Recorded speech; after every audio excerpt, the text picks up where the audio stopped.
pas, bagian pure-nya juga bagus, terasa membak. Tato itu bukan menentukan kualitas. Tato itu bukan menentukan kualitas. Tato itu buat apa Om? Sertifikat itu silsilah. Iya. Nah, sertifikat itu silsilah. Jadi ketika kenapa pedigree itu penting? Ya penting. Nenek kakek dari indukan, nenek kakek dari bapaan, sekilas pasti nggak beda, enggak. Oh sama.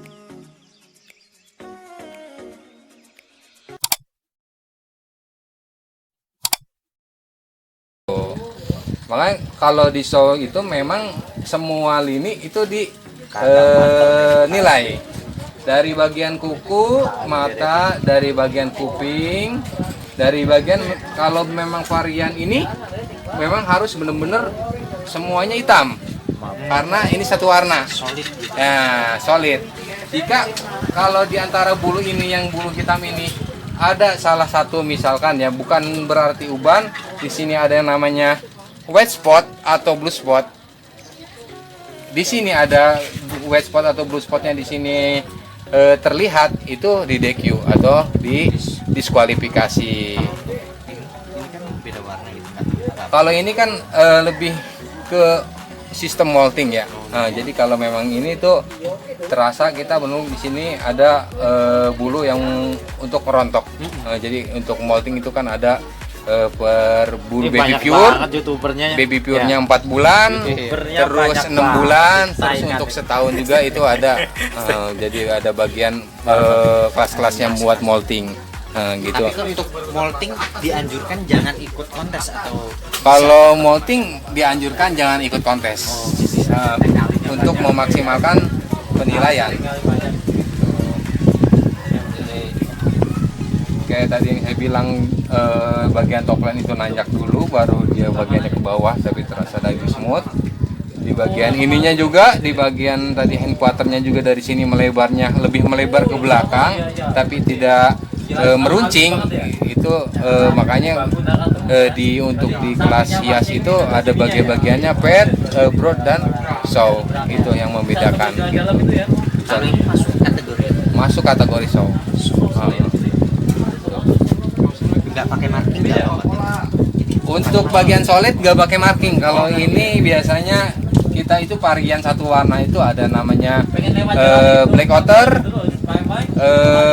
black solid, ada blue solid, gitu kan. Jadi kalau memang satu warna nggak mengharuskan untuk ada marking karena dia satu warna. Broken harus Kalau untuk broken wajib ada marking. Nah, kalau tidak ada marking berarti di DQ atau diskualifikasi. Marking itu apa sih ya? Marking itu seperti kumis ya, kumis atau tanda memang di bagian mukanya ini. Jadi marking itu wajib di bagian muka ini, wajib itu ada di atas pelipis mulut, di atas pelipis mulut dan ada di daerah di dekat muka ini. Ada berapapun markingnya kecil pun dia masih masuk, ya. Tapi kalau adanya di bawah pelipis mulut ini itu nggak masuk ke marking, tetap didiskualifikasi. Berarti warna bulu berarti gitu ya? Iya, warna untuk varian broken. Kalau untuk varian broken wajib ada marking nose marking. Masuk. Jika kalau memang di sini broken, ada broken semua, di sini markingnya nggak ada, tetap dikategorikan broken, tidak masuk show, tidak ada markingnya, tapi nggak dibilang Charlie. Dibilang Charlie itu ketika si brokennya ini 30%, misalkan broken black, si broken black itu hitamnya itu 30 atau 20% lebih banyak putih. Nah, makanya itu yang disebutkan yang namanya Charlie. Tuh, ketika brokennya lebih dari 30% atau 50% ke atas itu masuk ke broken, apalagi ada markingnya itu masuk ke kontes dengan klasifikasi seperti tadi. Jadi bagian top line, section dan yang lain-lain. Di bagian pure juga tetap dinilai juga. Di bagian pure, di bagian matanya, di bagian hidungnya tetap kita periksa. Biasanya orang yang pemula sering kontes mau ikut-ikut aja gitu. Jadi ada beberapa yang harus kita periksa dulu sebelum kita mengikuti kontes, setidaknya jauh atau tidak dalam keadaan skebis. Yang pertama, yang kedua tidak dalam keadaan dia batuk pilek. Jadi kalau memang batuk pilek atau udah masuk ke kontes, udah masuk ke kategori kontes, ketika dia batuk atau pilek sampai meler di sini, itu udah di DQ, diskualifikasi. Yang kedua, di bagian gigi itu wajib kita lihat juga, karena di bagian gigi biasanya kita sering kecolongan, sering nggak teliti. Di bagian gigi ini biasanya tonggos. Tonggos itu seperti apa sih, Om? Tonggos itu biasanya bagian atas melebihi bagian bawah melebihi bagian atas. Itu. Terus pindah ke bagian kuku. Biasanya di satu warna itu biasanya kukunya itu lebih ciri khas hitam. Jadi ketika dari berbagai kuku ini ada warna putih, itu tetap didiskualifikasi. Kelainan jatuhnya. Ya, kelainan gen. Yang balik lagi ke bagian testis, bagian kelamin, biasanya kita juga nggak pernah meriksa. Biasanya ada sering terjadi di bagian testis ini, bagian kelamin ini ada 2 jenis kelamin. Bisa ada penis dan bisa ada vaginanya juga. Jadi kalau memang kita show itu kita periksa juga bagian testisnya itu. Memang kalau kita ke kontesnya memang bak atau jantan, kita periksa benar atau tidak itu jantan. Kalau memang betina. Jadi kalau ketika kita kontes daftarnya bak atau jantan tapi di sininya ternyata betina, itu tetap diskualifikasi. Yang terakhir, setelah kita periksa semua item tadi, toplen, midsection, di bagian mata, di bagian kuping juga nggak ada yang sobek, di bagian hand quarter, di bagian midsection, bagian bokongnya udah benar-benar luas, bagian pure-nya juga bagus, terasa membal. Nah, baru kita benar-benar memperhatikan kesehatan kelinci ketika show nanti. Itu jangan sampai nanti di perjalanan tiba-tiba dia meler atau kehausan, itu bisa menjadi mengakibatkan ketika di kontes malah jadi bahan untuk DQ, sudah diskualifikasi. Ada perawatan khusus di waktu mungkin minus berapa? Itu pasti ada persiapan khusus. Jadi benar-benar khusus dari kelinci-kelinci yang lain, seperti pakan harus diperhatikan protein yang tinggi, kita kasih high gitu. Terus kita sering latih untuk dia posing, karena ketika kita di kontes punya juri kan menilai harus dengan kelinci yang benar-benar tenang gitu. Jangan sampai nanti di kontes kelinci nggak mau diam, kan nanti itu mengurangi penilaian karena dari pihak kiri udah males gitu. Enggak, maksud saya gini, apakah ada perawatan khusus mungkin H-1 dan H2 gitu, mungkin ada ramuan khusus apa tetap seperti biasa gitu? Tetap seperti biasa, cuma dari makan harus benar-benar spesial. Dari bagian kandang jangan sampai langsung bersorot matahari, karena nanti sembrom itu ketika bulunya itu kena sinar matahari tentunya terbakar. Jadi biasanya bule, sembrom itu bule. Di bagian bulunya itu benar-benar beda. Kalau merah gitu. Ya, benar-benar merah. Kalau ini kan bagian molting. Jadi yang bedakan sembrom sama molting itu apa sih, Om? Gitu. Jadi ketika sembrom itu ketika kita bulak-balik itu tetap bule. Tapi kalau ini karena dia molting, sistem molting, ketika kita kelihatan seperti ini dia bule, ketika kita buka ini masih ada bagian yang hitam. Itu karena dia sistem molting. Molting itu antara bulu yang lama mau berganti dengan bulu yang baru. Kalau kelinci saw itu wajib tato nggak? Nah, yang harus kita pahami, tato itu bukan menentukan kualitas. Tato itu bukan menentukan kualitas. Tato itu buat apa, Om? Tato itu untuk menandakan bahwa kelinci itu milik kita. Tato itu menandakan bahwa kelinci itu milik kita. Misalkan, ketika kita show ada varian black otter ini, misalkan ada 10 sampai 15 varian black otter. Ketika dia nggak memakai tato, apakah kita tahu itu kelinci kita yang mana? Nah, untuk membedakannya kita ada sistem tato atau seri bahwa kita mempunyai kelinci itu seperti ini. Jadi ini R8SP. Jadi ketika kita selesai kontes atau kita mau melihat kelinci kita di kontes itu sedang dinilai itu yang mana, itu dengan seri tatonya. Biasanya dari pihak juri berbicara junior do otter dengan R number IR8SP. IR number itu kode tato. Jadi itu yang membedakan. Jadi sekali lagi garis bawahi, tato itu bukan menentukan kualitas. Jadi kelinci sejelek apapun bisa ditato. Nah, tapi tato itu untuk menentukan identitas dia. Jadi kita lebih mempermudah ketika kita kontes bahwa kelinci kita itu tahu gitu kelincinya yang mana.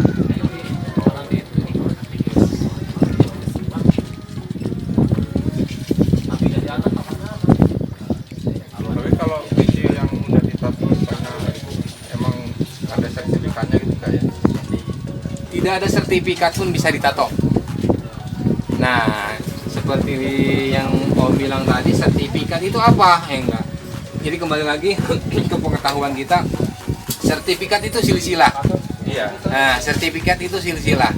Jadi ketika kita pengen tahu bahwa ini kelinci ini mempunyai silsilah, itu yang membuktikan sertifikat. Nah, jadi kenapa harus ada sertifikat, Om? Jadi itu bahan pertanggungjawaban si peternak itu untuk si pembeli.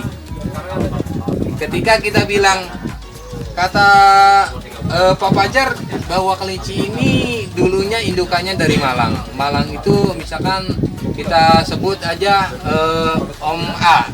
Nah, si Om A ini ketika kita telepon atau kita pastikan bahwa itu memang kelinci dari dia. Karena di sistem pedigree atau silsilah itu ada.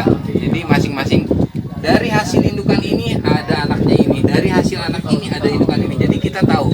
Jadi kita menelusuri bahwa ini kelinci pure dan benar-benar terpercaya itu nanti bisa dilihat dari hasil data pedigree-nya tadi. Jadi maksudnya kalau memang pedigree itu untuk menentukan silsilah dan untuk menentukan bahwa kelinci itu benar-benar pure dan tidak ada pembohongan. Walaupun biasanya ya di halayak biasanya ada orang-orang yang memang iseng, tapi itu nanti pasti ketahuan. Nah, di ujung-ujungnya nanti pasti ketahuan di bagian silsilah yang mana, nanti pasti orang itu tidak mengiyakan bahwa dia itu pernah menjual itu kan ke si B. Nah, si B yang bersangkutan untuk menjual pedigree itu, si kelinci pure itu. Gitu. Makanya kenapa pedigree itu penting? Ya penting kalau menurut saya, karena ketika kita mau lihat silsilahnya kita lihat di situ. Kita untuk menelusurinya kita lihat di situ. Jadi kalau memang nggak ada pedigree, dia ngomongin tentang silsilahnya bohong. Buktinya apa? Yang kedua, pedigree itu untuk mendongkrak harga. Ya misalkan motor yang benar-benar bodong sama motor yang ada surat-suratnya, udah pasti yang ada suratnya dong yang mahal. Yang bodong udah pasti harganya di bawah. Nah, gitu. Berarti pedigree bisa bikin sendiri kali ya? Atau gimana gitu? Pedigree bisa bikin sendiri dengan catatan share, dem, indukan dan indukan dan bapaan itu memang dari hasilnya dari kelinci berpedigree juga. Oh iya. Harus garis bawahi. Kita misalkan saya sebagai peternak KRB mau membuat pedigree bisa, siapapun bisa, tapi ketika orang itu membeli kelinci pure berpedigree indukan dan bapaknya. Tapi ketika dia beli indukannya berpedigree, bapaknya tidak berpedigree, itu tidak bisa disebutkan berpedigree atau tidak ada hak untuk membuat pedigree. Ya, kalau dia beranak, bapaknya siapa? Karena kan nggak ada ininya. Emang kita tahu bapaknya siapa? Karena di pedigree itu sampai buyutnya aja di situ tertulis. Nah, Jadi nggak macam-macam. Jadi ada beberapa kolom yang nanti kalau memang belajar ada beberapa kolom dari bagian buyut baris pertama, dari bagian nenek baris kedua, dari bagian ibu bapak, baru yang terakhir di bagian anaknya yang kita jual itu. Jadi nggak sembarangan untuk bikin pedigree. Berarti rantainya ada berapa tuh kalau ke atas biasanya dari Kalau ada 4 baris dari Empat buyut, baris, ya? dari baris pertama sebelah kanan ada buyut, baru baris kedua ada dari bagian nenek dan kakek. Nenek kakek dari indukan, nenek kakek dari bapakan, baru setelah itu baru ada namanya indukan, baru ada namanya bapakan. Yang terakhir baru ada kolom 1 untuk anakan yang kita jual. Itu pedigree yang benar. Itu jadi kalau memang kurang dari 4 baris dari bagian 1, 2, 3, 4 kurang dari 4 baris berarti itu bukan pedigree yang asli atau pedigree-nya asal bikin atau pedigree bodong. iya betul-betul. Jadi harus lebih selektif lagi gitu. Jadi ini kan kelinci berpedigree, ya buktinya apa? Kita harus bertanya. Berarti kalau ibaratnya kita beli nih yang kualitas bagus, ternyata dibawa ke rumah kita ngurusnya kurang bagus, berarti turun juga berarti ya kualitas. Kelinci sebagus apapun ketika kita ngurusnya tidak baik, tentunya tetap itu kelinci dibilang, misal kita beli kelinci show, kita ngurusnya tidak baik asal-asalan, tetap bisa dibilang kelinci show. Tapi untuk penilaian di kontes itu tentunya pasti tidak akan menang atau nilainya pasti rendah, karena butuh semua yang tadi saya bilang. Di bagian handky waternya harus penuh, di bagian mix sectionnya harus luas, di bagian bulunya jangan sampai pirang atau sembrem, terus di bagian semuanya itu sehat. Jadi kalau memang item itu tidak terpenuhi, ya makanya di show ya kita ke kondangan mulu atau kita penilaiannya kurang maksimal gitu. Jadi Tebel tipisnya bulu ngaruh. Kadang kan ada yang agak ya, pure bulu itu juga ngaruh, ada penilaiannya, ada beberapa poin penilaiannya. Jadi dari 100% itu dibagi-bagi beberapa persen dari penilaian kuping tebal atau enggak, penilaian matanya sesuai apa enggak, kalau black water itu harus seperti apa, bagian kukunya ada yang hilang atau enggak itu ada nilainya, di bagian bulunya itu halus dan membal itu ada nilainya, di bagian top plane itu juga ada nilainya, bagian bokong ada nilainya, di bagian mix section ada nilainya, itu semuanya ada nilainya. Baru dikalkulasiin, kalau memang nilainya bagus baru itu pemenang semua. Kalau sawit itu emang ada hadiahnya biasanya apa Tom? Untuk hadiah kita kontes paling hanya penghargaan dan pita, untuk bahwa kelinci kita itu memang pemenang kelinci kontes gitu. Jadi kita nggak ada sistemnya menanam uang dapat uang gitu. Jadi kita hanya dapat penghargaan bahwa kelinci kita itu benar maksimal di kontes gitu. Dan itu akan mendongkrak nama baik peternakan kita untuk selanjutnya ke depannya, bahwa kita itu pernah menginjak kontes. Tentunya kita pun harus jujur terhadap orang tentang kelinci ini, karena pedigree itu bisa dibilang hasil dari kejujuran kita. Jadi kalau memang peternaknya tidak jujur, ya nanti bisa jadi pedigree bodong gitu. Jadi itu menentukan jati diri kita.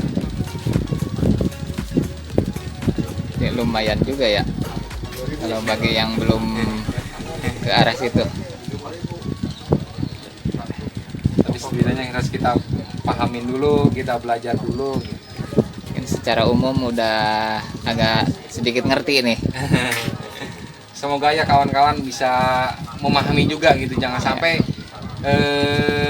orang berpikir kita beli kelinci murah tapi pengen kualitas bagus, karena harus kita berhati-hati juga bahwa kadang-kadang media sosial atau kita melihat di fotonya bagus ternyata datangnya tidak bagus, itu sudah sering terjadi. Jadi kita ketika di foto bagus, ketika aslinya tidak bagus itu, makanya harus berhati-hati. setidaknya kita belajar tahu semua, jadi ketika kita terjun ke kelinci hias, kelinci show, kita nggak sampai salah beli. Iya iya. Berarti ada rentan harga itu tuh, kira-kira rentan harga kalau yang asli show, bukan show cuma abal-abal gitu, Nah, agar gitu gimana? Kita itu kan ada yang namanya pet ya, pet itu udah nggak masuk semua ya, nggak masuk seperti yang tadi saya bilang, semua kriteria nggak masuk. Itu pure itu dikategorikan 3 tadi, pet, broad sama show. Yang pet itu udah nggak masuk semuanya, kategorinya udah nggak masuk, itu kita masih kategorikan pet. Yang kedua broad, jadi mungkin dari ada beberapa penilaian, misalkan secara penilaian ada 6 penilaian masuk, yang misalkan yang 3-nya tidak masuk atau yang 4-nya tidak masuk, berarti kita masukkan broad. Tapi kalau semua itemnya dari topline dan semuanya masuk, baru kita masukkan ke show. Jadi untuk menentukan harga dan menentukan kualitas juga Oh, harus iya, selektif juga. Jangan sampai salah gitu. Sekilas pasti nggak beda, enggak. Oh, sama dulunya halus pasti. Nah, sekilas pasti terlihat sama. Tapi di bagian yang tadi saya bilang mid section itu bagian bokong belakang dia tuh dari sini melebar, tapi ke belakang menyempit. Terus dari bagian sini dia tetap naik topline bagian ini tetap naik, tapi di sini ketika turunnya nggak turunnya simetris, tapi turunnya itu lebih ke slope itu benar-benar masuk ke dalam slope. Kalau untuk di bagian nos yang tadi saya jelaskan di awal, bagian nos ini ya, dia ada di sebelah sini, ini nos, namanya nos mark. Waktunya habis.